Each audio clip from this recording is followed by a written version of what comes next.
Muy buenas tardes a todos. Mi nombre es Daniela Cabrera Guillén. Yo soy la directora de la Escuela de Género y Desarrollo y quiero enviarles un cordial saludo a todos ustedes desde la ciudad de Cochabamba, Bolivia, y agradecerles por ya estar conectados con nosotros.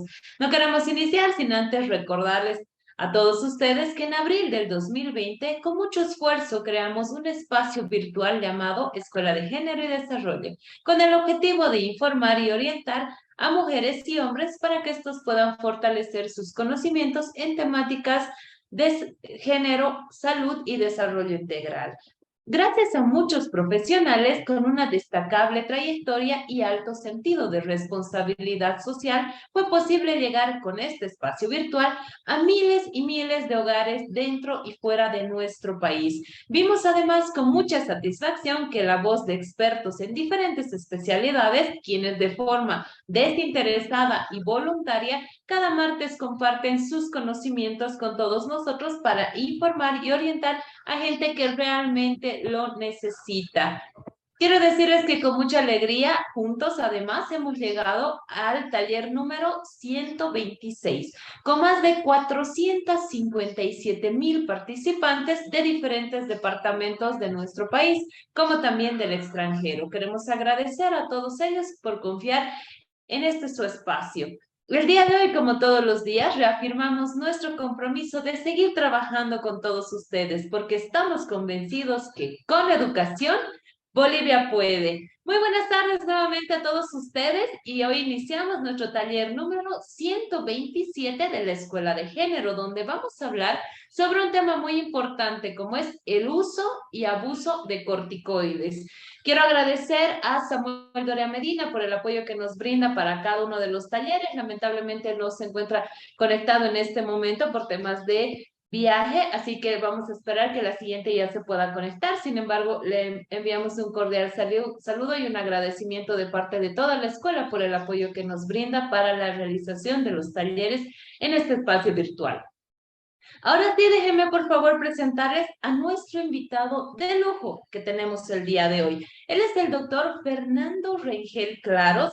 Él es médico internista y nefrólogo. Es paz presidente de la Sociedad de Nefrología de Cochabamba, también paz presidente de la Sociedad de Medicina Interna del Departamento de Cochabamba. Además, es director médico del Centro Nefrosalud. Quiero agradecer y dar la bienvenida a nuestro invitado del día de hoy, el doctor Fernando Regel, que de manera voluntaria ha accedido a nuestra invitación para hablar sobre este tema tan importante el día de hoy, como es el uso y el abuso de corticoides. Recordarles a todos ustedes que vamos a tener 45 minutos de exposición de nuestro invitado del día de hoy y 45 minutos para que todos ustedes puedan realizar sus consultas. Así que iniciamos, por favor. Muy buenas tardes, doctor. Bienvenido y nuevamente muchas gracias por haber aceptado nuestra invitación y compartir todos sus conocimientos en este taller. Adelante, por favor.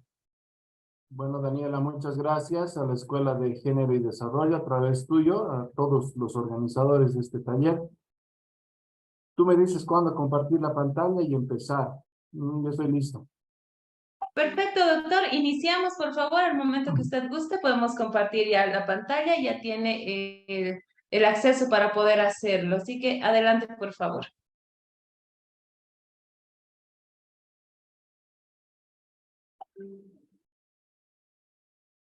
Me dices si se ve, por favor. Sí, podemos ver su pantalla, doctor. Empiezo entonces con el tema. Adelante. Muy bien, buenas noches. Me ha pedido que hable de este tema, que es el uso y abuso de corticoides. Un tema muy importante porque ya van a ver en el transcurso de la charla los diferentes tópicos que se tocan. Mucha gente piensa que los corticoides son muy malos y otra gente piensa que son muy buenos. Y la verdad, ahora vamos a ver de qué se trata todo esto. Este es el temario que en los siguientes 40 minutos aproximadamente vamos a tocar. Vamos a hablar de la definición de corticoides, vamos a hablar de la farmacología. Eh, yo sé que este taller es para público en general. La mayoría no son médicos, entonces voy a tratar de hacerlo lo más sencillo posible. Vamos a hablar de cuáles son los corticoides más conocidos, cuál es la utilidad de los corticoides, qué contraindicaciones tienen, qué efectos secundarios tienen, y vamos a dar algunas conclusiones. Vamos a empezar diciendo que los corticoides son hormonas sintetizadas por las glándulas suprarrenales en la corteza suprarrenal. Es decir, son hormonas propias del organismo humano. También los corticoides se conocen como glucocorticoides o esteroides, ¿ya? En estas imágenes ustedes pueden ver a los riñones. Acá tienen una idea de la topografía natural de los riñones. Y las glándulas suprarrenales son como dos sombreritos encima de cada riñón. Glándula suprarrenal derecha e izquierda, ¿no es cierto? Acá les presento un esquema de las partes de la glándula suprarrenal. Es esta glándula renal en su corteza, en esta parte externa que estoy señalando, de donde se van a sintetizar los corticoides naturales. Los corticoides naturales son varios, los más importantes el cortisol y la cortisona. Esta es la estructura bioquímica que no viene al caso ahora. ¿Y qué hacen los corticoides en el organismo? Entonces, para empezar a hablar de este tema, tenemos que hablar de qué es lo que hacen los corticoides, ¿no es cierto? Bueno, tienen muchas acciones. Aumentan la glucemia, son contrarreguladoras a la insulina. Ustedes saben que la insulina es la hormona encargada de meter el azúcar, la glucemia o la glucosa dentro de las células. Los corticoides van a evitar esto. Entonces, siempre que se den corticoides, el azúcar va a subir. Aumentan la destrucción de proteínas en el hígado. Es decir, las proteínas cuando ingresan con la dieta se metabolizan en el hígado y estas se destruyen. Los corticoides aumentan esa destrucción y aumentan el número de aminoácidos. Provoca redistribución del tejido graso. Esto es una cosa importante y ya van a ver cuando hablemos de efectos secundarios. Tienen actividad antiinflamatoria y disminuye la producción de linfocitos T. Los linfocitos T son células que ayudan en la respuesta inmunológica del organismo. Al disminuirlos, pues disminuyen la inmunidad. Vamos a hablar de todos estos temas a continuación. Así como hay corticoides naturales, también hay corticoides que son sintetizados en laboratorio. Y justamente estos corticoides sintetizados en laboratorio son los medicamentos de los que vamos a hablar. ¿En qué se utilizan o cuándo se utilizan los corticoides? Cuando tenemos un paciente con trastornos inflamatorios, alérgicos o inmunológicos. Estos corticoides, una vez ingresados al organismo, se unen a proteínas plasmáticas. Estas proteínas pueden ser las proteínas específicas transportadoras de corticoides y la albúmina, y se metabolizan en el hígado. Cuando decimos se metabolizan, quiere decir que el hígado es como una fábrica donde va a desglosar los componentes de un medicamento y los va a liberar al torrente sanguíneo. En esta gráfica que ven extraída del UpToDate, el UpToDate es como una enciclopedia médica, es la mejor en este momento. Todos los datos que hay en el UpToDate son revisados con una evidencia científica muy importante. En esta tabla del UpToDate, miren, nosotros tenemos a toda esta fila de corticoides. En esta tabla pueden ver la dosis equivalente, la actividad antiinflamatoria en relación a la hidrocortisona, a quienes ponen un valor de 1, y la duración de la acción. Entonces me voy a detener 2 minutos acá para explicarles. El cortisol, que es el corticoide natural, está representado sintéticamente por la hidrocortisona, es decir, tienen la misma potencia. Esta potencia tiene un puntaje de 1. Bueno, los demás corticoides que utilizamos en la práctica médica, en la práctica clínica, tienen su potencia en relación a esto. Por ejemplo, la prednisona, que tiene una potencia 4 veces superior a la hidrocortisona, y los más utilizados, la dexametasona y la betametasona, que son inyectables, tienen 30 veces la potencia de la hidrocortisona o cortisol. Entonces ya pueden ver estas cosas. Junto con los demás corticoides, fíjense la duración de acción. Esta hidrocortisona tiene de 8 a 12 horas de acción, pero como son 30 veces más potentes la dexametasona y la betametasona, su acción dura obviamente mucho más, entre 36 a 72 horas.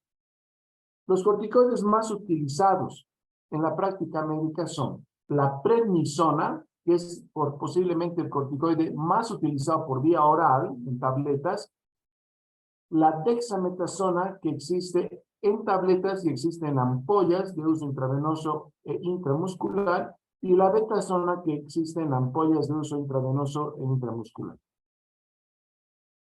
La presentación de los corticoides es muy variada. Estos medicamentos pueden aparecer en cremas, en ungüentos, en lociones, inhaladores, comprimidos, ampollas de uso intravenoso e intramuscular, como puede ver en las siguientes imágenes: cremas, viales, ungüentos, ampollas, tabletas, inhaladores.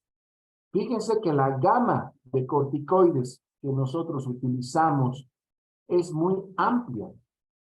Entonces ya se pueden imaginar que hay muchas personas que están a pasos de los corticoides, pueden ir a la farmacia y comprarlos, muchas veces se venden sin receta, y también hay médicos que pueden recetar una gama entera de estos medicamentos. Esta diapositiva está muy llena, pero la he hecho adrede porque nos dice, fíjense acá, la cantidad de enfermedades, y eso no son todas, en las que se pueden utilizar los corticoides. Alteraciones dermatológicas, alteraciones reumatológicas, alteraciones nefrológicas, neumológicas, etcétera. Ustedes saben que estamos saliendo de la pandemia del COVID-19, donde hemos tenido tantas cosas que nos han pasado en los años 20, 21 y 22, y cuántas personas hemos perdido, cuántos pacientes se han hospitalizado, cómo han habido temporadas en las que hemos rogado por una cama en un hospital, por oxígeno, por medicamentos, ¿no es cierto? Y uno de los medicamentos más utilizados ha sido la dexametasona, y lamentablemente hay que decir que este medicamento ha sido muy bien utilizado en algunos casos y muy mal utilizado en otros. Ha salvado vidas, pero también ha complicado a pacientes que al final han fallecido. Entonces, ya les voy a ir indicando algunas cosas y algunos secretos del uso de los corticoides. Fíjense acá la amplia gama de especialidades en medicina que utilizan corticoides. La medicina interna, reumatología, dermatología, nefrología, endocrinología, neumología, entre otros. ¿Cuándo nosotros vamos a iniciar un tratamiento con corticoides? En dos situaciones. O decidimos utilizarlo en un paciente que está mal en una sala de emergencias, o va a tener una enfermedad, una urgencia, o vamos a iniciar un tratamiento en un paciente para dar un tratamiento crónico. Cuando estamos ante una emergencia, los corticoides se pueden administrar a dosis altas durante unos días con poco riesgo, pero ojo, no se pueden utilizar corticoides en una situación de urgencia en pacientes con presión arterial no controlada, con glucemia no controlada, en pacientes infectados o en pacientes inmunodeprimidos. Esto es importante. Por lo tanto, el criterio médico en estos casos es de suma importancia. Acá les pongo esto. Por lo tanto, puede estar justificado usarlos en situaciones donde el médico lo considera necesario, sí, pero depende mucho del criterio médico. Cuando estamos ante un paciente que requiere, de acuerdo a criterio médico, fíjense que repito mucho de acuerdo al criterio médico, estas son las recomendaciones. ¿Qué variables voy a tener en cuenta para empezar un tratamiento con corticoides? ¿Existe una indicación concreta? ¿Qué vía de administración se utilizará? ¿Qué corticoides se prescribirá? ¿Qué dosis se administrará? ¿Cuánto tiempo se administrará? ¿Y qué características especiales tiene el paciente? ¿El paciente es niño? ¿Es una mujer embarazada? ¿O es un anciano? Estas recomendaciones también son extraídas del UpToDate, donde definimos las siguientes cuestiones. Solo debe iniciarse si hay evidencia de un objetivo terapéutico que beneficie al paciente. Usar solo después de que fallan otras terapias específicas. Esto es importante. Por lo tanto, aquí debemos decir, los corticoides no son medicamentos de primera línea. Siempre deben agotarse otros esquemas terapéuticos previamente. Identificar un objetivo terapéutico específico, utilizar criterios objetivos de una respuesta, administrar suficiente glucocorticoide durante un tiempo suficiente para lograr la respuesta deseada. O sea, el médico que va a prescribir corticoides debe pensar, le voy a dar y hacerse un cronograma imaginario. ¿Cuánto tiempo le voy a dar? ¿Cuándo voy a empezar a reducir la dosis? ¿Cuándo espero suspender la dosis de los corticoides? Administrar glucocorticoides por no más tiempo del necesario para lograr la respuesta deseada. Terminar, esto es súper importante, terminar el tratamiento si no se observa beneficio. No se debe insistir en el tratamiento con corticoides si el paciente no está mejorando, pues por supuesto. Si surgen complicaciones o si se ha logrado el máximo beneficio. Bueno, en esta diapositiva quiero mostrarles cuándo no se deben usar y por qué hay un riesgo elevado de complicación. No se deben dar corticoides en la siguiente situación. Cuando una diabetes mellitus no está controlada. Cuando una hipertensión arterial no está controlada. Cuando hay una obesidad importante del paciente. Cuando el paciente cursa una infección aguda o una infección activa. Bueno, cuando el paciente tiene una osteoporosis importante. Y valga la pena decir que casi la totalidad de las mujeres en edad posmenopáusica empiezan con disminución de la masa ósea. Entonces, hay que tener cuidado en este grupo de pacientes. Y todos las personas de la tercera edad, ancianos, es decir, más de 70 años, tienen osteoporosis, ¿no? Entonces, son grupos etarios importantes. Cuando el paciente tiene gastritis aguda, duodenitis, o ha tenido antecedentes de úlceras gástricas por el riesgo de sangrado. A todas estas situaciones, yo le pondría un denominador común, que es el siguiente: peligro. No se deben dar corticoides en esta situación. Vamos a hablar ya de los efectos secundarios de los corticoides. Entonces, vuelvo a repetir. ¿Existe una indicación concreta? Es decir, ¿hay una enfermedad inflamatoria o inmunológica de base? ¿A quién le voy a dar corticoides?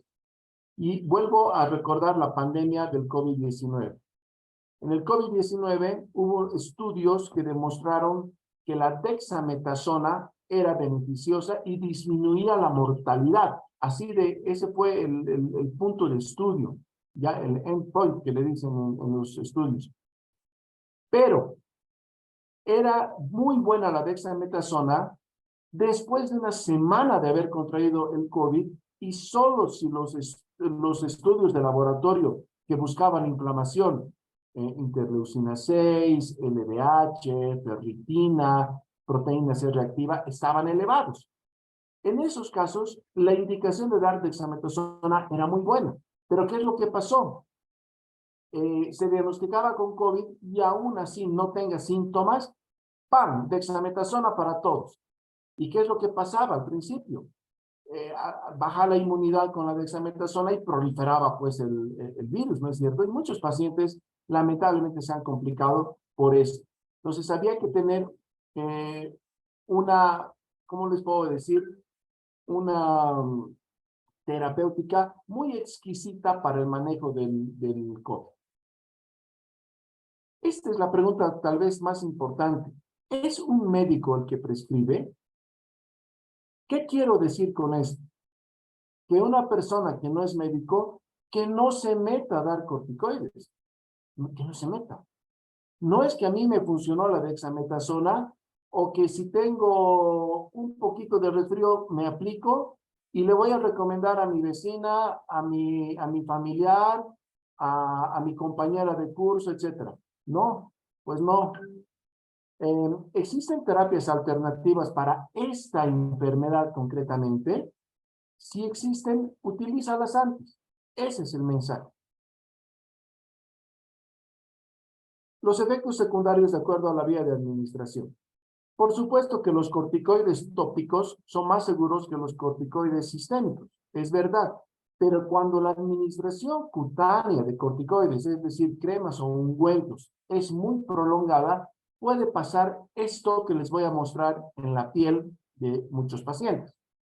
Atrofia, telangiectasias, estrías, erupción acneiforme, sensibilización alérgica, cambios en la pigmentación de la piel o hipertricosis, es decir, aumento del vello. Fíjense, este es un paciente que tiene uso crónico de corticoides y le empiezan a salir estas venitas delgaditas, no sé si se ve muy bien, creo que la foto es muy buena, pero noten cómo la piel está adelgazada, cómo se deja ver a través de la piel todos los vasos sanguíneos. Esta es una piel adelgazada, frágil, que se puede romper con cualquier mismo trauma. Eso es por el uso crónico de corticoides, por el abuso de corticoides. Fíjense, esta es una niña y a ninguna mujer pues le gusta que le salga vello facial, ¿no es cierto? Pero esto pasa cuando se utiliza mucha dosis de corticoides. Esta es la erupción acneiforme, que parece un acné, ungüento de corticoides. Estas son las famosas telangiectasias o capilares finos que se ven a través de la piel. Y fíjense cómo se ve en la cara de una paciente, pues no se ve muy bien, ¿no es cierto? Y esta es una paciente mayor donde ha utilizado corticoides por mucho tiempo y obviamente tiene una fragilidad capilar muy importante porque se rompen sus vasitos sanguíneos y además la piel, fíjense que también es brillante, adelgazada, ¿no es cierto? Entonces estos son efectos cutáneos de los corticoides. Los efectos secundarios oftalmológicos. Yo no soy oftalmólogo, pero si uno da corticoides, debe sospechar que pueden aparecer estos efectos. O sea, somos médicos. Obviamente que si aparecen estas cosas que les voy a mostrar, debemos referir a un paciente al oftalmólogo. ¿Qué puede pasar? Cataratas, que se refiere a la opacificación del cristalino. El cristalino es este lente que está detrás de la córnea, este es la córnea, este es el iris y este es el cristalino. Cuando se dan corticoides por mucho tiempo, este lente intraocular que tenemos todos se puede opacificar y el paciente se ve así. Fíjense, esto han debido ver en alguna oportunidad. También glaucoma, que se refiere al aumento de la presión intraocular, y es lo que puede pasar. Aumenta la presión dentro del ojo. Esto viene con disminución de la agudeza visual, con un dolor de cabeza muy importante, etcétera. Y en algunos pacientes puede haber lo que se llama el exoftalmos, que es esto, que el ojo tiende a salir, no, este es un ojo normal y este es un ojo con exoftalmos, ¿no? Los ojos saltones. Eso también podría pasar. También existen efectos gastrointestinales. Fíjense esto, pacientes que tienen gastritis, que pongo esta foto, que es, bueno, entonces esa foto la saco del internet, pero es como si tuvieran un fuego en el estómago que sube hasta la boca, ¿no es cierto? Es el famoso síntoma, la pirosis se llama en medicina, síntoma de gastritis. Viene con dolor abdominal en la boca del estómago y puede haber úlceras gástricas. Y el paciente, pues muchas veces se siente mal. Si el paciente tiene estos síntomas, no le des corticoide. Pero si le has dado corticoide y no tenía los síntomas, y a los pocos días desarrolla estos síntomas, pues tienes que suspenderlos. Eso es lo importante. Esto también es muy importante para las mujeres, sobre todo las mujeres que están en etapa de climaterio, menopausia y posmenopausia, y para todos los que son pacientes hombres o mujeres de la tercera edad, que es la osteoporosis. La osteoporosis es un efecto adverso bien conocido de los glucocorticoides. Básicamente en el hueso hay células que producen hueso y hay células que reabsorben hueso. Estas activan las células que reabsorben hueso. Entonces los huesos de los pacientes que utilizan corticoides se desmineralizan y disminuye la densidad ósea. Bueno, Los corticoides también disminuyen la absorción intestinal de calcio al oponerse a la acción de la famosa vitamina D. La famosa vitamina D, digo famosa porque se ha vuelto muy famosa en la pandemia, ¿no es cierto? Todo el mundo, esto es lo que voy a decir, lamentablemente es cierto, todo el mundo se creía médico en la pandemia y todo el mundo empezó a recetar vitamina C, vitamina D, zinc, no sé qué cosas, y la gente con miedo a complicarse empezó a tomar dosis altísimas de vitamina D.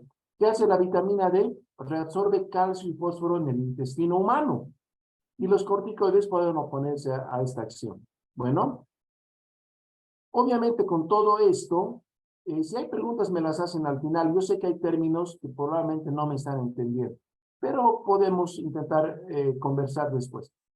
Todo esto que pasa en los huesos produce mayor riesgo de fracturas.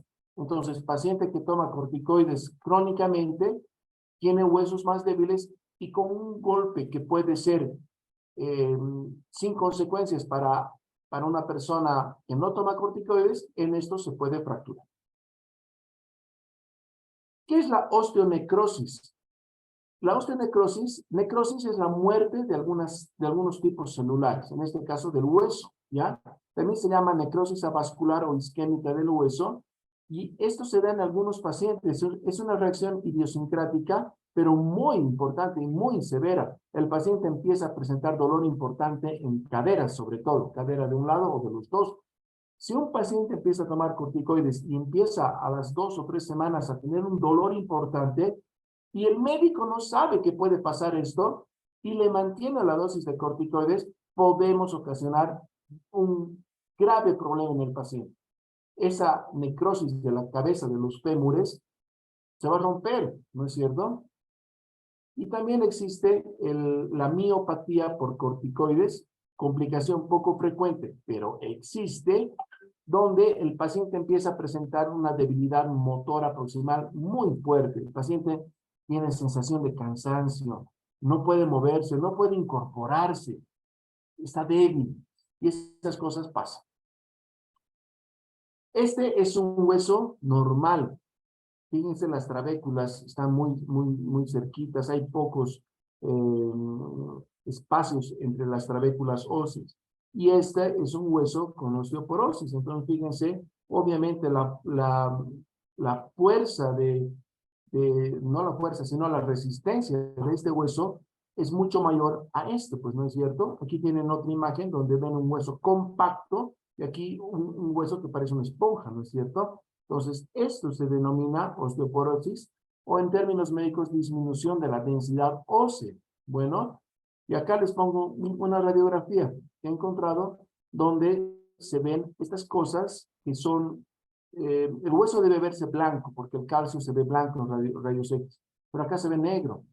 Fíjense, acá, acá casi transparente, ¿no es cierto? Entonces, este es un hueso osteoporótico o con osteopenia sería el término adecuado. Bueno, seguimos. Dentro de los términos o de los efectos sistémicos de los corticoides, tenemos lo siguiente. Lo primero, la supresión del eje hipotálamo pituitario, que se puede dar. Ya les explico qué es esto.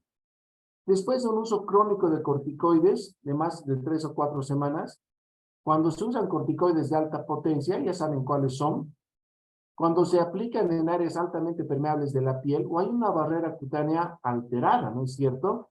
¿Qué pasó con esa piel? Está alterada, entonces algo puede pasar. No sé, que es una quemadura reciente, una piel inflamada, etcétera.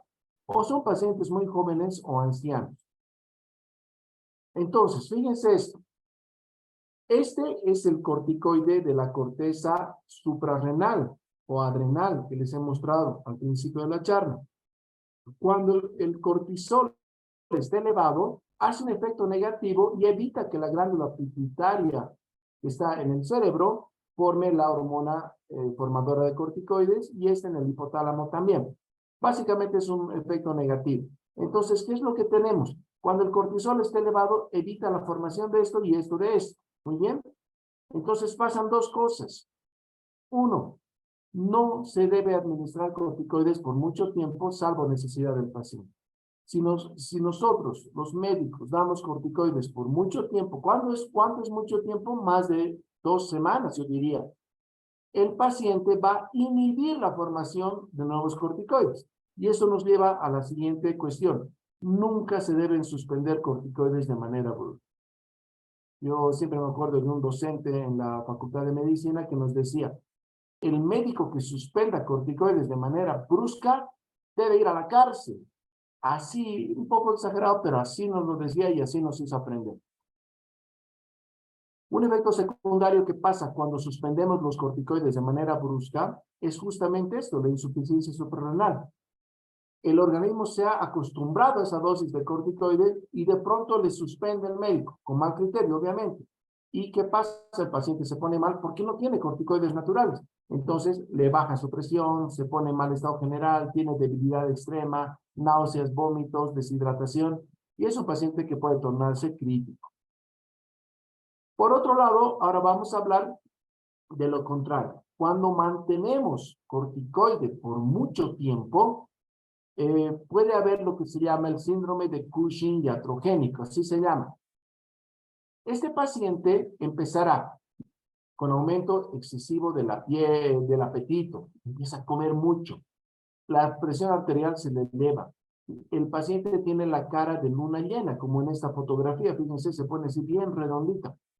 Tiene una obesidad típica por el uso de corticoides, que es una obesidad central con joroba de búfalo. Obviamente aumenta de peso, aumenta el vello y tiene estrías en la piel. Y esta es una imagen que les muestro ahora, también extraída del internet. Les pongo aquí la dirección, donde tenemos la famosa jiba de búfalo, así se llama, porque recuerden que al principio decíamos que el corticoide ocasionaba en las personas una redistribución de las grasas corporales. Entonces se van hacia el cuello, ocasionando esta jiba, aumenta la obesidad abdominal, en hombros, el paciente se pone muy gordito aquí encima. Bueno, con la cara de luna llena, y fíjense, la piel es delgada, tiene un poco de ginecomastia, es decir, a los varones les crece como una especie de senos, y empiezan a formar esto que se llaman las estrías típicas de los corticoides. Pueden haber moretones, como hemos visto en las imágenes, y esto es típico. Arriba el paciente es obeso, pero los músculos de las piernas se debilitan y disminuyen. Entonces, las piernas de estos pacientes son delgadas. Esta es la famosa representación del síndrome de Cushing. Puede existir un síndrome de Cushing si hay un tumor en la glándula suprarrenal, pero esto pasa cuando damos altas dosis de corticoides. Entonces, esto se llama iatrogénico. Quiere decir que es por culpa del medicamento, ¿no es cierto?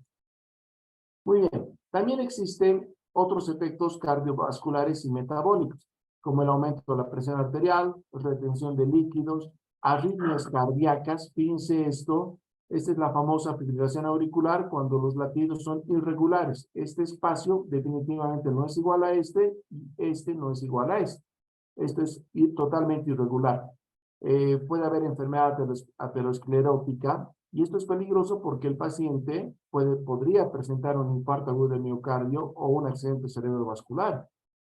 Fenómenos trombóticos, el colesterol sube y la hiperglucemia también se da.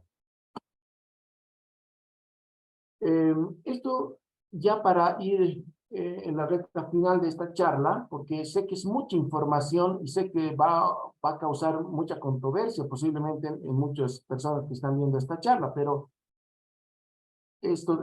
hay que hablar también. La disminución de la respuesta inmune. Si ustedes quieren, en lenguaje popular, disminución de las defensas. Siempre escucho a muchos amigos y a muchos familiares que dicen la siguiente frase: me han bajado mis defensas, ¿no es cierto? Bueno, yo le digo, debe estar tomando corticoides. Pienso, no le digo, ¿no? Porque, bueno, todas las personas tienen su forma de pensar. Pero esta es la verdadera baja de defensas, el uso de corticoides, por lo que les voy a explicar. En la célula tenemos, en la sangre tenemos varias células, uno de ellos son los neutrófilos. Los leucocitos tienen varias formas, neutrófilos, basófilos, etc. disminuye la migración de neutrófilos. Entonces, los neutrófilos son células que van a atacar a un agente extraño, llámese un virus, una bacteria, van y atacan. Los corticoides evitan que estos neutrófilos puedan atacar a ese agente agresor. Disminuye el ingreso de leucocitos al sitio de infección. Por lo tanto, los pacientes que toman corticoides son proclives a que la infección se propague. Altera la función de los linfocitos T, como decíamos al principio. Los linfocitos T se ven afectados y obviamente lo que hacen los linfocitos T liberan sustancias antiinflamatorias y ayudan a la proliferación de otros tipos celulares. Ese es nuestro ejército de salvación, digámoslo así. Y obviamente al estar disminuidos, pues permiten que los patógenos hagan una fiesta, como quien dice. Con todo lo explicado, estas son las siguientes conclusiones. He tratado de cumplir con el tiempo que me han dicho y estamos todavía con unos 5 minutitos de tiempo. Entonces, ¿cuáles son las conclusiones? Son 10. 1. Se deben conocer los diferentes tipos de corticoides que existen en el medio. 2. Debe ser un médico con experiencia en el uso de estos medicamentos el que los indique, justamente para no caer en el abuso. 3. Debemos saber cuándo no administrar estos medicamentos. 4. Si se va a prescribir un tratamiento crónico, el médico debe conocer los posibles efectos secundarios que pueden pasar. No es dar nomás, por favor. 5. Tener un criterio formado para iniciar, mantener o suspender los corticoides. Y ese criterio creo que solamente los médicos lo pueden tener. No digo que un odontólogo o un fisioterapeuta no puedan dar. Si se han capacitado en el uso de estos medicamentos, posiblemente lo puedan hacer. Pero realmente no es fácil. Parece fácil, pero no es. Y a veces ponemos en peligro a un paciente. Número 6.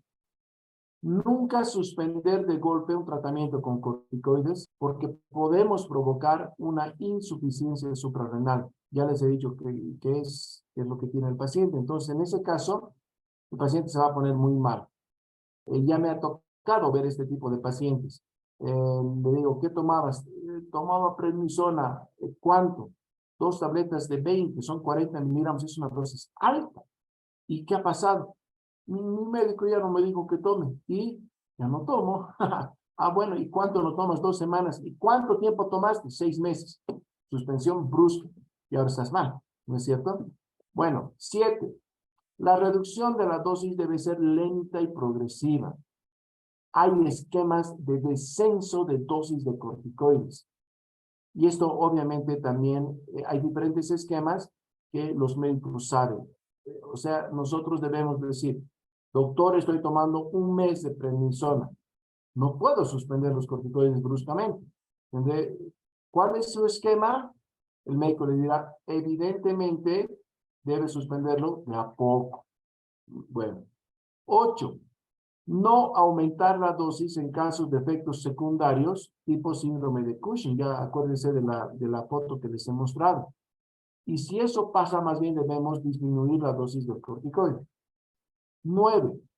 Monitorizar al paciente con tratamiento con corticoides. No es darle y decir, ya, tome esto por 5 meses y me visita cuando pueda. No, señores. El médico debe decirle, bueno, en 1 semana te veo en 2 semanas, te veo cada 15 días, etcétera, para monitorizar qué es lo que le pasa a ese paciente. Habrá que tomarle su presión arterial, habrá que tomarle su frecuencia cardíaca, habrá que medir el peso, habrá que ver si no tiene lesiones cutáneas, etcétera, etcétera. Habrá que ver si la enfermedad está cediendo, ¿no es cierto? ¿Para qué le he dado corticoides? No mejora nada. ¿Vale la pena continuar? Esa es la pregunta. Y 10, considerar siempre una infección oportunista en pacientes que reciben corticoides a largo plazo. Esto posiblemente es muy importante porque tenemos pacientes críticos que están en terapia intensiva o pacientes que tienen una enfermedad de base que les puede bajar su condición inmunológica, bajar las defensas. como por ejemplo pacientes oncológicos o pacientes enfermos renales que están en diálisis o pacientes con VIH, etcétera. Y estos pacientes, por supuesto que no es darles corticoides. Habrá que ver si ese paciente no empieza a tener una infección urinaria, una infección pulmonar, etcétera, una diarrea, etcétera.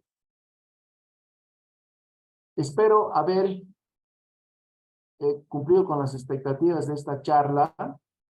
Es una charla compleja porque no es fácil hablar a veces para un público que no sea médicos. Para mí me cuesta un poquito más que para hablar esto, por ejemplo, a mis estudiantes y a mis colegas.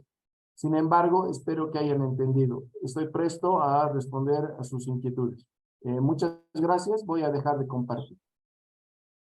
Queremos agradecer al doctor Fernando Rengel por esta explicación tan amplia y además, doctor, estoy segura que con el lenguaje que usted ha utilizado, que ha sido muy fácil de comprender para todas aquellas personas que no son médicos, estoy segura que hemos podido captar toda esa información que usted nos ha podido enviar. Le agradecemos mucho y bueno, ahora sí, vamos a iniciar, por favor, nuestra ronda de preguntas. Agradecemos a todas las personas que están conectadas con nosotros, tanto en sala de Zoom número 1, tenemos la sala de Zoom 1 está llena, tenemos casi 1000 personas. En sala de Zoom 2 también agradecemos a todos los que están conectados y a todos los que nos acompañan también en nuestra página de Facebook. Doctor, la hermenéutica de las preguntas va a ser la siguiente, por favor. En sala de Zoom 1 vamos a pedir a todas las personas que quieran realizar sus consultas que a partir de este momento puedan levantar la mano a través de la plataforma. A todos aquellos que nos acompañan en sala de Zoom número 2, les pedimos por favor que envíen sus preguntas a través del chat que ya está habilitado. Y a todos aquellos que nos acompañan en nuestra página de Facebook, les pedimos que nos hagan llegar sus preguntas y comentarios a través de los comentarios de esta red social. Así que iniciamos, por favor, doctor. Tenemos muchas preguntas para usted y vamos a habilitar en este momento a Richard Calderón. Adelante, por favor, Richard. Buenas noches. ¿Desde dónde se conecta, por favor? Buenas noches, vestíbulo de la ciudad de Cochabamba. Aprovechando, quería hacer una consulta al doctor, ¿no? Tocando el tema de hemodiálisis, ¿no? Hay pacientes que pueden recibir, como dijo, ¿no? Corticoides, pero ¿qué pasa? Mi pregunta es, ¿cuándo deben ser administrados? ¿Pueden ser administrados durante la sesión o posterior a la sesión? Tomando en cuenta que un paciente en hemodiálisis llega a ultrafiltrar y entonces el medicamento, si llega a ser de molécula pequeña, se va a ultrafiltrar. Mi pregunta es, para el doctor, ¿cuándo podemos administrar el corticoide? Bueno, muchas gracias, Richard. Es una muy buena pregunta para todos los médicos que trabajan en centros de diálisis. Evidentemente, el corticoide durante la diálisis solo se debe administrar si el médico tiene una indicación clara, primero, porque en la diálisis vamos a administrar corticoides de acción fuerte, como dexametasona o betametasona. Y esto seguramente va a ser por un trastorno agudo del paciente. Si el paciente tuviera un trastorno crónico, no le vas a dar una ampolla de corticoides, sino seguramente estará con tabletas de corticoide prednisona. En estos casos es mejor dar después de la diálisis para que no se escape pues el corticoide por la diálisis. ¿Ya? Entonces creo que estas consideraciones son importantes. Te agradezco por tu pregunta. Muchas gracias, doctor, por responder esta pregunta y un saludo también a todos los que se conectan desde la ciudad de Cochabamba. Continuamos, por favor. Ahora sí, habilitamos el micrófono de Luis Fernández. Adelante, por favor, Luis Fernández. Buenas noches. ¿Desde dónde se conecta? Buenas noches desde la ciudad de La Paz. Mi pregunta es, doctor, en caso de los pacientes inmunosuprimidos, ¿cuál sería una alternativa o cuál sería el caso en el que nosotros podamos administrar glucocorticoides? Bueno, eso es una pregunta importante porque puede ser que necesites tener un efecto antiinflamatorio fuerte y requerir de un corticoide para este paciente.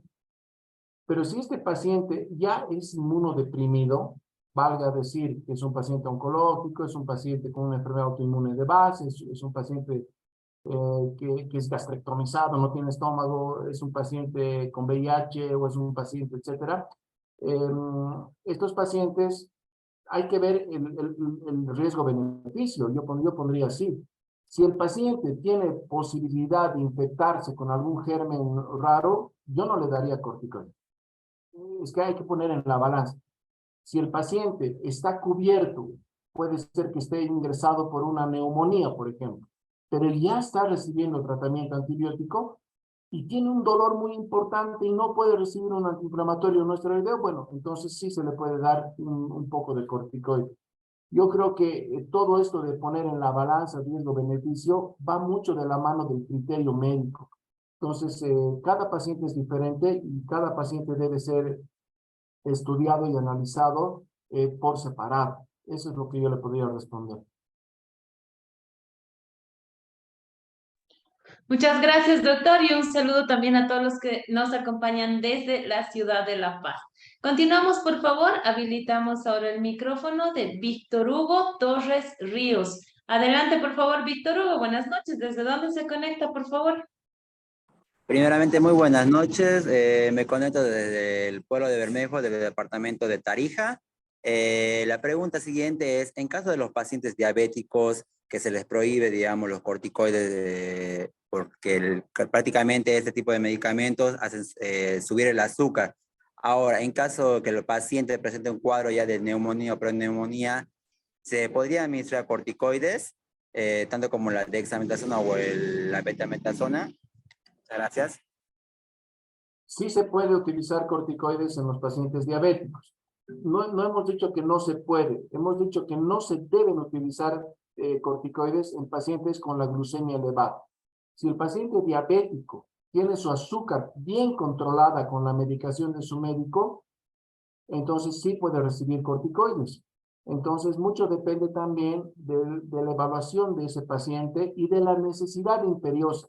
No se olviden que dar corticoides a un paciente, por ejemplo, como el ejemplo que nos ponía, tiene neumonía, está con buenos antibióticos, ya no hizo fiebre, pero está con mucha respuesta inflamatoria bronquial, tiene una tos muy intensa, sí se le puede dar un poquito de corticoide. Pero no se olviden que ese corticoide, y sobre todo si ese corticoide se le va a dar por varios días, puede producir la proliferación de otro tipo de gérmenes como los hongos. Entonces, en estos casos hay que valorar, ¿vale la pena dar corticoides? ¿Los necesitamos? Y si los necesitamos, ¿qué corticoide vamos a dar? ¿Por cuánto tiempo los vamos a dar? Entonces, creo que estas cosas hay que plantearse. Vuelvo a decir que el escenario es diferente en cada paciente. Muchas gracias, doctor, por responder esta pregunta y un saludo también a todos los que se conectan desde el sur de nuestro país, desde Bermejo y el departamento de Tarija también. Muchísimas gracias a todos los que están conectados desde este hermoso departamento. Continuamos, por favor, doctor. Ahora, si me permiten, nos trasladamos de manera virtual a nuestra sala de Zoom número 2 y un saludo a todos los que nos acompañan en esta plataforma. Helen Ledesma Pérez nos dice, doctor, buenas noches. Mi pregunta es la siguiente. En el caso de las personas que hayan tenido herpes, ¿es aconsejable darles corticoides, doctor? Bueno, el herpes es una enfermedad viral y si damos corticoides de forma muy prematura, podemos, igual que en el COVID, ¿no? Podemos provocar que haya proliferación del virus y que sea más fuerte la erupción herpética. No se olviden que el herpes viene con dolor intenso, entonces no es así nomás. Yo lo que haría en un paciente con un herpes zóster sería iniciarle el antiviral, que el indicado es el aciclovir, a dosis altas además, eso bueno, tiene que prescribir su médico, iniciar los medicamentos para el dolor neuropático típico del herpes, y si el paciente no mejora, recién inicio los corticoides. En este caso puedo utilizar un corticoide potente por corto tiempo. Muchas gracias, doctor, por esta recomendación. Continuamos, por favor, en nuestra sala de Zoom número 2 y Olga Apaza Combata nos dice, excelente disertación, doctor, muchas gracias. Mi pregunta es la siguiente. Tengo mi bebé de 1 año y 10 meses y recientemente le recetaron dexametasona de 4 miligramos, dividida en 2 tomas, pero cuando la compré en la farmacia me dicen de que es una dosis muy fuerte. ¿Qué consecuencias le podría ocasionar a corto y largo plazo a mi bebé? Nos dice doctor. Bueno, en un bebé, lo más peligroso es que le provoque la sobreinfección por otros gérmenes, otras bacterias u hongos en un bebé. No es probable que en un bebé tenga presión alta, se le suba el colesterol, pero sí puede pasar riesgo de infección, puede subirse el azúcar, aunque sea un bebé, puede tener sus problemas, eh, eh, puede también aumentar el peso de ese bebé de una forma no controlada. Entonces hay que tener en cuenta estas situaciones. Muchas gracias, doctor. Continuamos, por favor, y ahora sí nos trasladamos nuevamente a nuestra página de Facebook. Un saludo a todos los que nos acompañan desde esta red virtual también. Y tenemos otras preguntas para usted. Nos dice, doctor Pamela Cabrera Silva, es un comentario. Nos dice, excelente explicación, doctor. Gracias por brindarnos esta información tan importante. Y también Luis Mamani Correa nos dice, doctor, ¿los, los corticoides se pueden administrar a pacientes hipertensos? Se pueden siempre y cuando el paciente tenga la presión arterial controlada. Si el paciente tiene una presión controlada con un buen esquema terapéutico que le ha dado su médico y realmente necesita un corticoide, se puede dar. Si el paciente tiene la presión que no está controlada, está muy elevada con cifras muy altas o tiene daño de algún órgano debido a la presión arterial elevada, no es recomendable dar los corticoides. Muchas gracias, doctor. Continuamos, por favor. Y también desde Facebook, José Manuel Poma, una pregunta muy puntual. ¿Se puede administrar corticoides en pacientes con epilepsia, doctor? Bueno, el paciente con epilepsia, si hay una indicación, o sea, el corticoide no ayuda con la epilepsia. Eso lo pueden corroborar con algún colega neurólogo. Pero si el paciente necesitaría corticoide por alguna razón, sí se le podría administrar, pero también hay que recomendarles que se controlen, pues, la presión arterial, porque una presión muy elevada puede molestar al cerebro, ¿no es cierto? Entonces podría empeorar su cuadro. Hay que tener siempre cuidado. Muchas gracias por esta recomendación, doctor. Continuamos, por favor. Retornamos a sala de Zoom número 1 y habilitamos el micrófono, por favor, de la doctora Mariana Escobar. Adelante, por favor, doctora. Buenas noches. ¿Desde dónde se conecta, por favor? Muy buenas noches, doctor. Buenas noches. Gracias por la explicación. Me conecto de la ciudad de Sucre. Tengo una pregunta que se ve mucho en las oficinas de farmacia con la administración de dexametasona, diclofenaco y complejo B, 3 ampollas en 3 dosis. ¿Cuál es su criterio, doctor, por favor?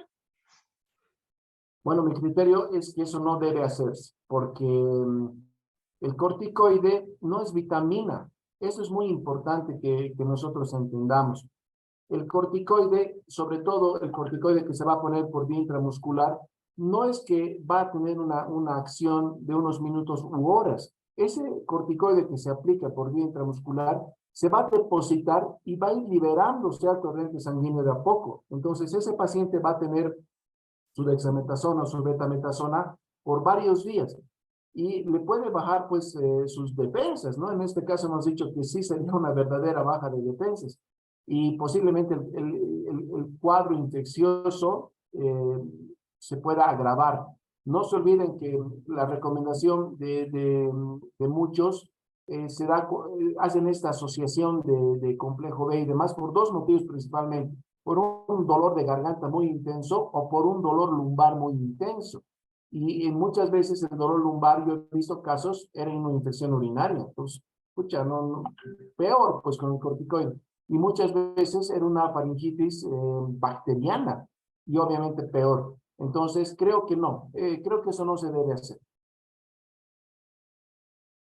Muchas gracias, doctor, por esta recomendación y un saludo también a todos los que nos acompañan desde la capital de nuestro país, desde la Ciudad Blanca, Sucre. Continuamos, por favor, doctor, en sala de Zoom número 1 y habilitamos el micrófono de Scarly Eulate Ruiz. Adelante, por favor, Scarly. Buenas noches. ¿Desde dónde se conecta, por favor?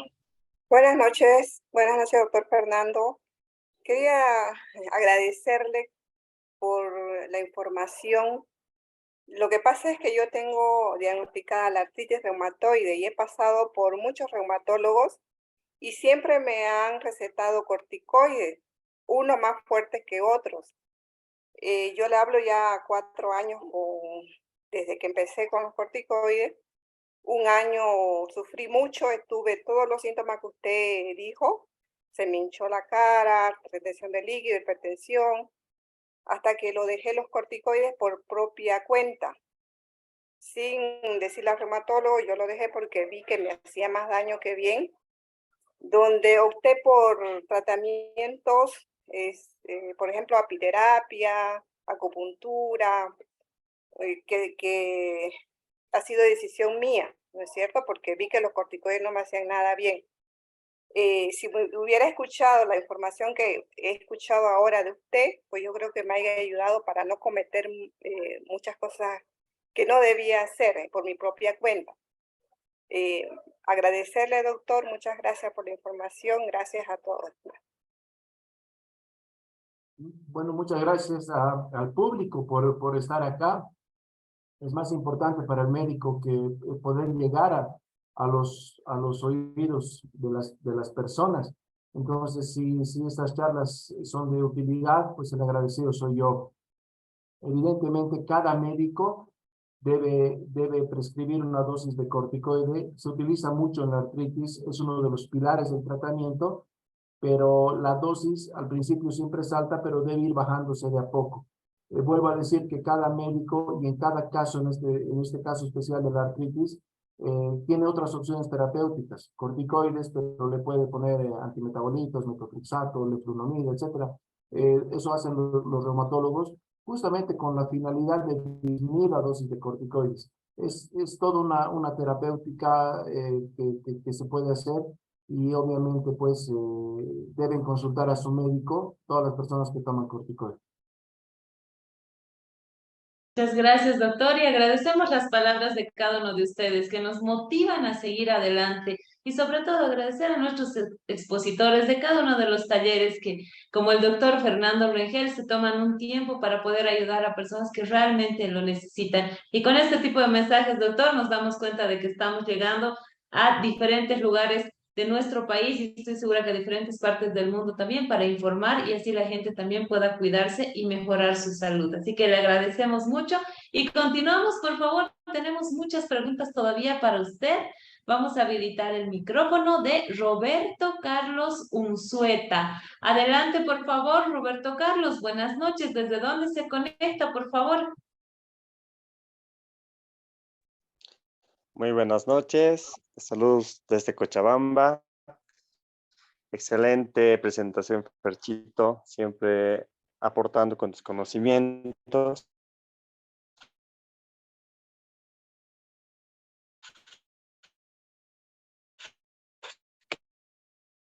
Quería hacerte una consulta.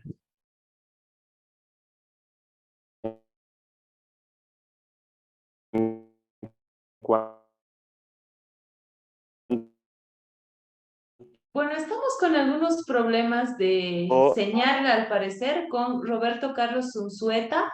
Vamos a pedirle, por favor, que pueda tal vez moverse un poquito para tener una mejor señal, porque lo estamos escuchando entrecortado. Nuevamente, por favor, Roberto, adelante.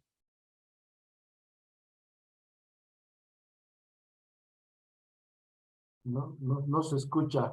Sí, lamentablemente hemos perdido la señal de Roberto Carlos Unzueta. Seguramente se va a volver a conectar y vamos a habilitar nuevamente su micrófono. Mientras tanto, doctor, por favor, habilitamos el micrófono de Emi Elizabeth Bustamante. Adelante, por favor, Emi. Buenas noches. ¿Desde dónde se conecta, por favor?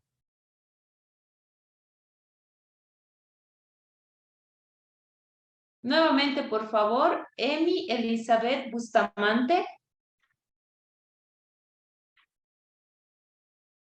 Bueno, al parecer estamos con algunos problemas de señal en este momento. Habilitamos en este momento, a ver, el micrófono de Patricia Sánchez Aguilar. Adelante, por favor, Patricia Sánchez Aguilar, con su consulta, sala de Zoom número 1, por favor. Ahí está. Adelante, Patricia. Buenas noches. ¿Desde dónde se conecta, por favor? Muy buenas noches, me conecto de La Paz. Felicitarle primeramente al doctor, realmente una excelente exposición. Y mi consulta es la siguiente, comentarle que una prima mía le diagnosticaron con dermatitis atópica y lamentablemente por mucho tiempo constantemente le han ido recetando prednisona y aparte corticoides tópicos. Sin embargo, en la época de la pandemia ya se le ha generalizado la dermatitis por todo el cuerpo y lamentablemente las dosis que le dieron a ella fueron realmente muy altas.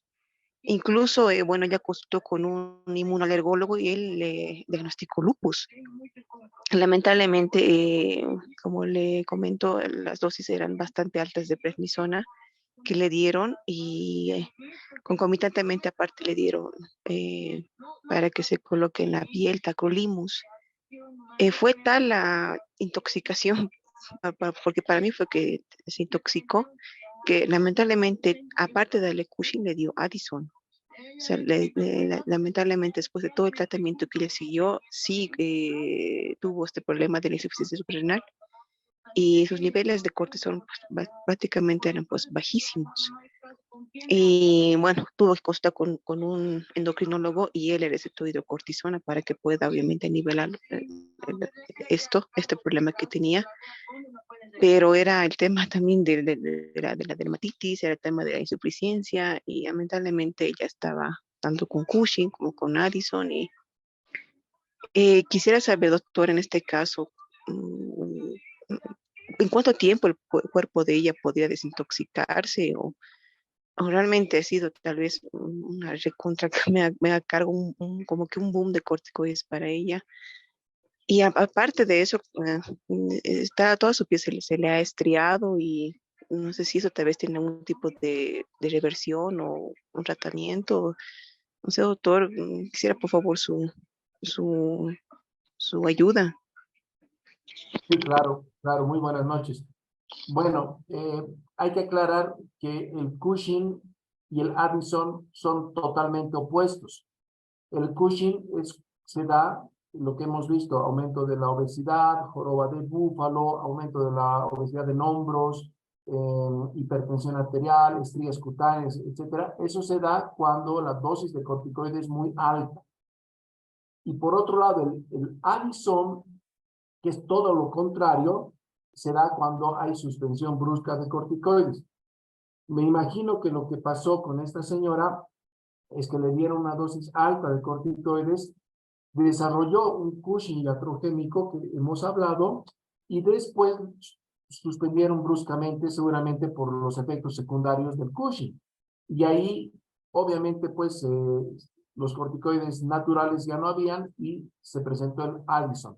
Por eso tuvieron que rescatarla con hidrocortisona, que es un corticoide de acción 1. Acuérdense que no es muy potente y obviamente, pero mejora muchísimo a la paciente.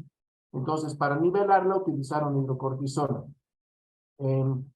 Es complicado responder sin ver a la paciente, pero yo me imagino que lo que hay que hacer en esta paciente es tratar de ir disminuyendo ahora los corticoides ya que le han dado la hidrocortisona, pasar a prednisona, ir suspendiendo hasta posiblemente la dosis mínima o suspender y buscar un tratamiento alternativo ahorrador de corticoides, se llama.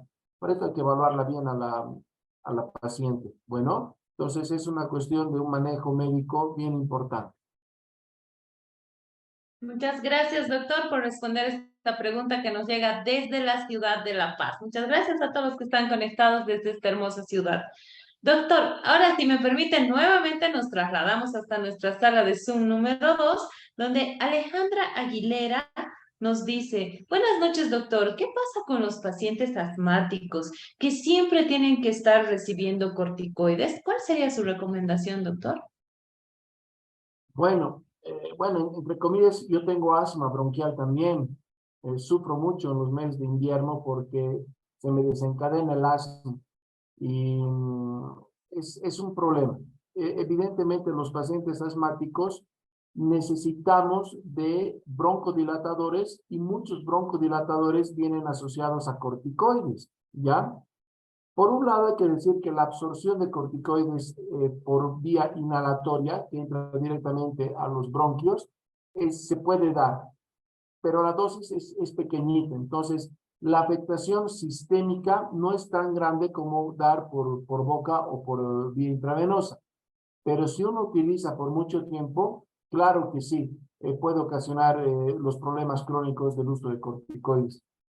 En estos casos, lo que hay que hacer es hablar con el especialista neumólogo para que dosifique de una manera adecuada, que no tenga muchas inhalaciones de corticoides por día, porque además al inhalar corticoides por mucho tiempo pueden provocar que haya hongos en todo lo que es la vía oral, ¿no? Cuando se dan inhaladores siempre deben utilizar la aerocámara, esa cosita que se utiliza para que el corticoide entre por la fosa nasal y no entre directamente por la boca, para evitar la proliferación de hongos. Entonces, la recomendación es que sí se pueden utilizar corticoides inhalatorios, pero hay que darlos por determinados tiempos, generalmente durante la crisis asmática. Y si el paciente va a requerir un tratamiento crónico para evitar las recaídas del asma, hay otro tipo de medicamentos que son los betagonistas, etcétera, que esos sus médicos les van a indicar. Espero haberles respondido. Muchas gracias, doctor. Continuamos, por favor. Y también de sala de Zoom número 2, Remedios Herrera nos dice, buenas noches, doctor, una consulta. ¿El parpadeo involuntario es un efecto de los corticoides, doctor? Me parece que no, por lo menos yo no he visto pacientes y no he leído nada en relación a este parpadeo involuntario. Muchas gracias, doctor, por responder esta pregunta. Y ahora sí, nos trasladamos hasta nuestra página de Facebook. Camila Callao Gutiérrez nos dice, doctor, buenas noches. En caso de que el paciente sea alérgico a los corticoides, ¿cuál sería la alternativa para este fármaco? Bueno, esto de la alergia a los corticoides es muy raro porque en realidad los corticoides tendrían un efecto antialérgico, ¿no?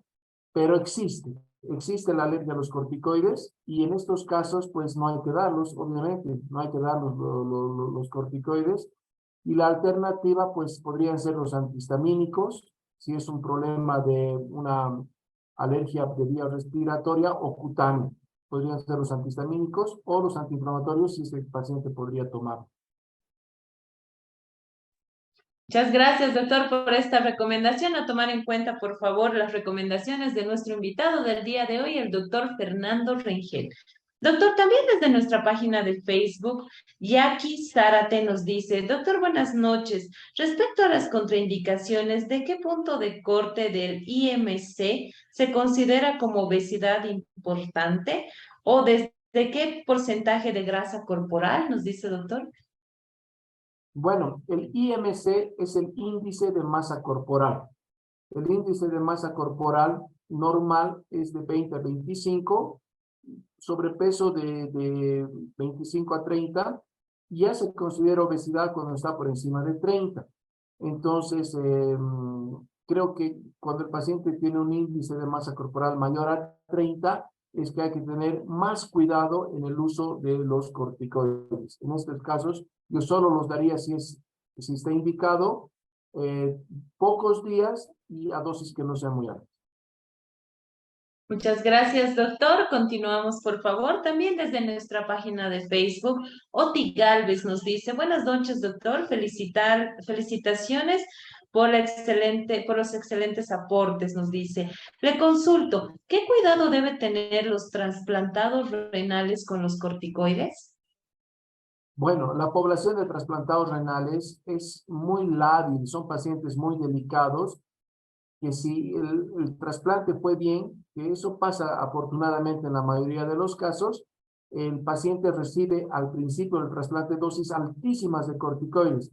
Entonces estos pacientes desarrollan un Cushing iatrogénico y, como hemos dicho, la dosis alta de corticoides no solo aumenta el peso, sino provoca aumento de apetito. Entonces estos pacientes que no comían mucho por la enfermedad renal empiezan a comer como locos, ¿ya? Así como se dice.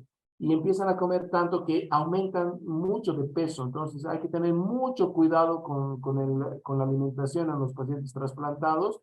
Y la dosis de corticoides hay que tratar de bajarlos pronto. Se recomienda que se bajen entre el primer y segundo mes a la dosis mínima. Muchas gracias, doctor, por esta recomendación. Continuamos, por favor. Habilitamos ahora el micrófono. Retornamos a la sala de Zoom número 1 y habilitamos el micrófono de Lidia Flores López. Adelante, por favor, Lidia. Buenas noches. ¿Desde dónde se conecta, por favor? Buenas noches, doctor. Hablo desde la ciudad del Alto. Una consulta. Yo me diagnosticaron desde el año 2016 artritis reumatoidea y desde ese entonces estoy tomando prednisona. Empecé con 30, paulatinamente fui bajando, pero llego hasta 15 miligramos y quiero seguir bajando, pero ya empiezan los dolores articulares. ¿A qué se debería esto, doctor? Gracias. Bueno, saludos hasta el Alto para todos los que nos están oyendo de esa ciudad tan sui generis, diría, ¿no? Tan alta en altura y con tanto comercio y tan poblada. Saludos para toda la gente del Alto. Evidentemente lo que su médico le ha dado, como ya hemos dicho, es darle uno de los pilares de tratamiento en la artritis, que es los corticoides, en este caso la prednisona. Lo que ha intentado hacer su médico está bien porque es reducirle la dosis, pero usted misma dice, llego a 15 miligramos y vuelven los síntomas. En este caso, su médico tiene que ver qué tipo de alternativa de tratamiento darle que no sea corticoide. Puede ser metotrexate, leflunomida. Ahora hay medicamentos biológicos nuevos. Entonces, eso tiene que considerar su médico para poder darle un nuevo tratamiento, cosa de que le permita bajar los corticoides, evitar los efectos secundarios y que no tenga molestias. Entonces, esa es mi recomendación. Tal vez asociar uno o dos medicamentos que no sean corticoides al tratamiento que usted está tomando. Muchas gracias, doctor, y un saludo a todos los que nos acompañan desde la ciudad del Alto. Como bien usted decía, una ciudad muy especial, la ciudad más alta del mundo. Así que les enviamos un cordial saludo y agradecerles sobre todo por estar conectados con nosotros en cada uno de los talleres de la Escuela de Género. Continuamos, por favor, doctor. Ya estamos con las últimas preguntas. Por favor, habilitamos el micrófono de Diego Olivera. Adelante, por favor, Diego. Buenas noches. ¿Desde dónde se conecta, por favor? Buenas noches con todos. Me conecto desde la ciudad de Cochabamba. Recordando que los corticoides actúan a diferentes niveles de la maduración pulmonar, algunos de los cuales no están reflejados, ¿no?, en la medida de los fosfolípidos del líquido amniótico. Mi pregunta va por ese tema de la corticoterapia a nivel antenatal. ¿La eficacia de los corticoides puede descansar sobre la relación lecitina-esfingomielina, sobre la LE? Bueno, me imagino que es médico. Yo no tengo mucho conocimiento sobre esto, sinceramente, porque esto es un tema muy de neonatología. Lo que sí le puedo decir es que en pacientes que hayan tenido esa famosa membrana hialina, los corticoides son de utilidad porque facilitan la maduración pulmonar en el momento adecuado, pero tiene que ser en el momento adecuado. Es decir, si la paciente por una u otra razón, por ejemplo, ha tenido ruptura prematura de membranas y el producto, el niño, ha nacido antes de tiempo, estás en obligación de darle corticoides, ¿no es cierto? Entonces, creo que esto es más para neonatología, pero hay que saber cuándo dar. Yo no quiero que esta charla se vea como una explosión en contra de los corticoides. No, los corticoides son medicamentos sumamente útiles, pero hay que saber tratarlos, hay que saber manejarlos. Gracias.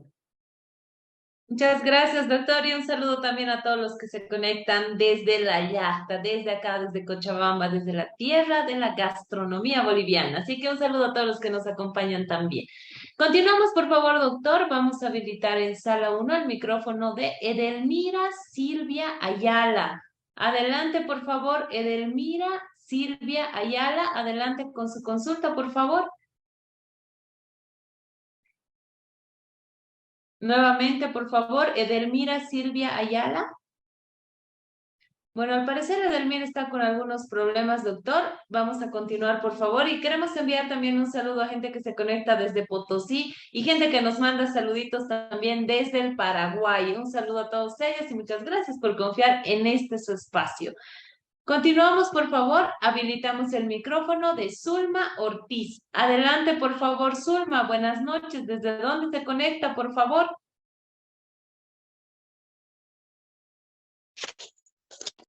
Ahí está. Ah, bueno, nuevamente, por favor, Zulma Ortiz.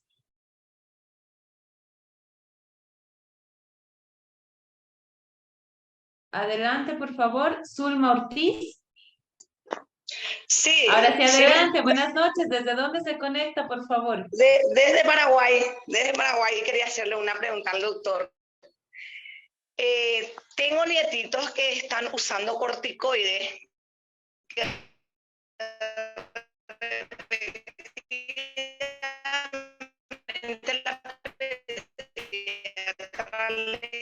Zulma, si me escucha, por favor. Le da por 5 veces, le da como 3 veces. Zona de 20. ¿Sí me escucha? No, le voy a pedir, ahora le escucho bien, así que puede repetir su pregunta, por favor. Bueno.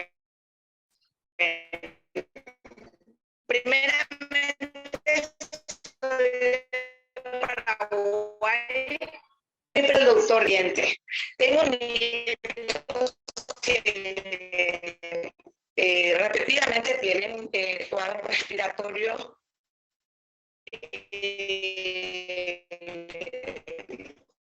Bueno, vamos a pedir, por favor. Siempre le indica zona de 20. Perdón, pero Zulma, no la escuchamos muy bien. Entonces, eso quería saber si es lo correcto o no. Bueno, Zulma, yo le puedo responder. Lo poco que he logrado entender, lamentablemente, la comunicación desde el Paraguay no es buena, hemos escuchado muy poquito, pero lo que he logrado escuchar que tiene unos niños que están recibiendo corticoides muy frecuentemente por episodios de infecciones respiratorias, es lo que he logrado entender. Quiero ser claro en una cosa. Nosotros damos corticoides muchas veces,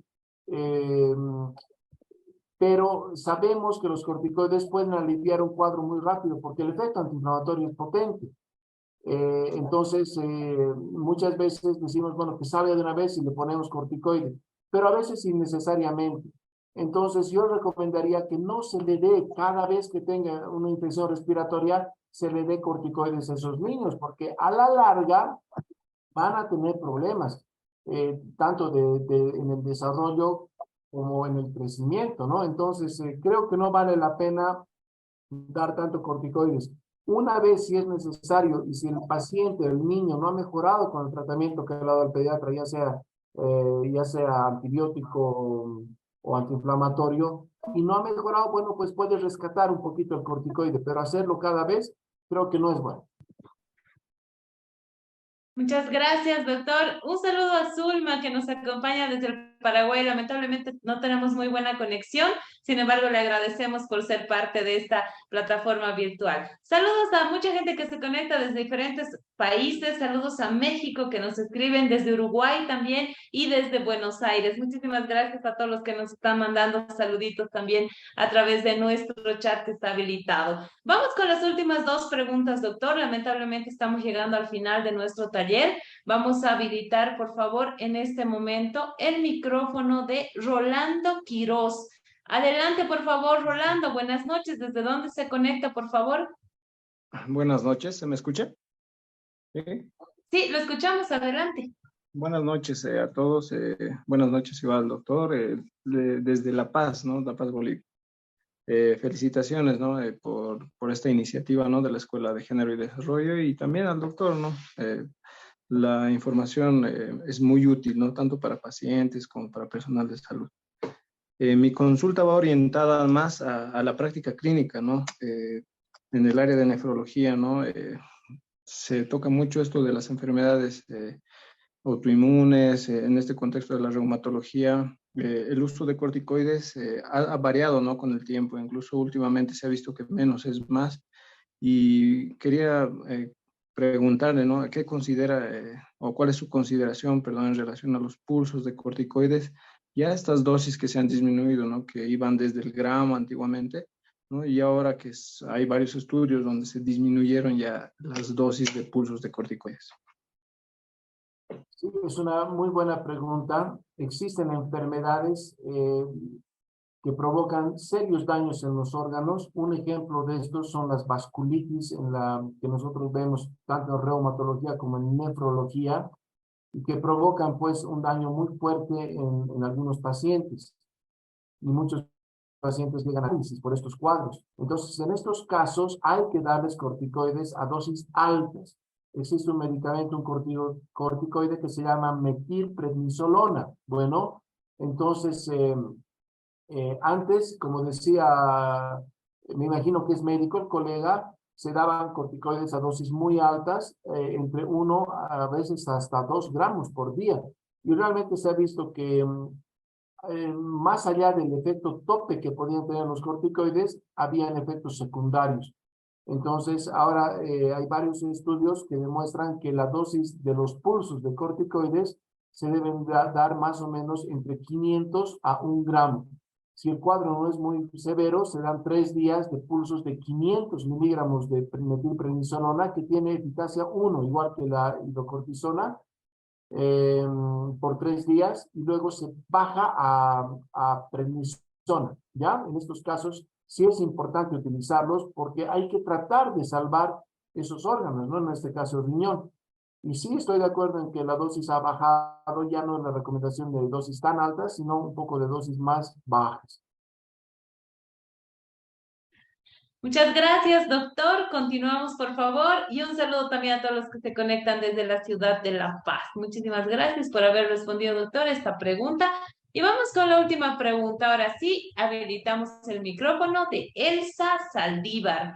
Adelante, por favor, Elsa Saldívar. Buenas noches. ¿Desde dónde se conecta, por favor? Nuevamente, por favor, habilitamos el micrófono de Elsa Saldívar. Bueno, al parecer él se está con algunos problemas. Vamos a habilitar ahora el micrófono de Lorena Torrico Florero. Adelante, por favor, Lorena. Lorena Torrico Florero. Bueno, estamos con algunos problemas al parecer, doctor. Para la última pregunta ya de la noche, habilitamos el micrófono entonces de Kelia Espinal. Adelante, por favor, Kelia Espinal. Buenas noches, Kelia. ¿Desde dónde se conecta? Por favor, adelante. Muy buenas noches, me conecto desde Cochabamba y mi pregunta es la siguiente. Doctor, ¿cómo se podría reducir los efectos secundarios de los corticoides en una persona de la tercera edad con artritis reumatoide crónica? Bueno, la respuesta es muy sencilla. Utilizando un corticoide que sea de potencia media y reduciendo la dosis paulatinamente. Creo que esa es la respuesta. Muchas gracias, doctor. Le queremos agradecer a nombre de las más de 5.100 personas que el día de hoy se han conectado, se han registrado y se han conectado con nosotros en nuestras diferentes plataformas, tanto en Facebook como en nuestras salas de Zoom. Le agradecemos sobre todo a usted, doctor, por haber participado de manera voluntaria en nuestro taller y esperamos tenerlo muy pronto nuevamente en un siguiente taller de la Escuela de Género. Por favor, sus palabras de despedida y sus últimas recomendaciones. Bueno, el agradecido soy yo, gracias por tomarme en cuenta. Veo que el público es muy grande y también es pues para mí un honor el poder llegar a tantas personas en el país. Yo te agradezco, Daniela, y a través tuyo a la Escuela de Género y Desarrollo, y con todo gusto estaré presente para hablar de temas médicos. Yo soy docente y me encanta dar charlas, me encanta dar clases, entonces con todo gusto ahí estaré presente. Y nada más, me despido de todas las personas, les mando un abrazo a todos los rincones del país y del extranjero. Y será hasta otra oportunidad.